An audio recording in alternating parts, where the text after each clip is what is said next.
Welcome to the Slop Temple. We pray this video helps. In this video, I will explain how to set up WordPress using XAMPP. First, you will need to download XAMPP, which is a fantastic free open-source solution for running a local web server right on your computer. Visit the official Apache Friends website and choose the XAMPP version compatible with your operating system, whether that is Windows, Mac OS, or Linux. The download file is typically over 100 megabytes, so it might take a couple of minutes to complete, depending on your internet speed.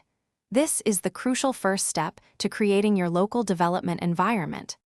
Once XAMPP is downloaded, run the installer as an administrator and follow the simple on-screen instructions.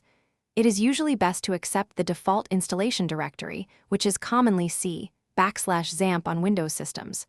After the installation finishes, open the XAMPP control panel. Here, you will see several modules. We need to start Apache and MySQL. Click the Start buttons next to both of these. A green status indicator will confirm they are running, allowing your local server environment to function properly. Now, let us get WordPress itself.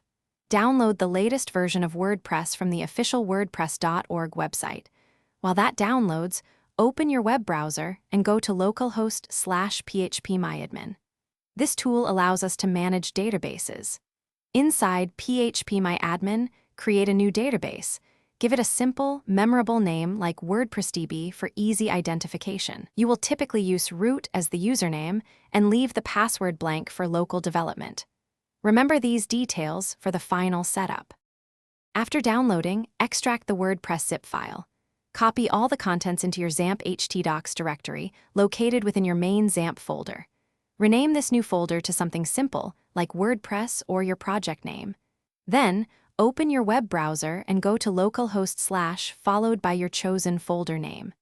This action launches the WordPress installation wizard.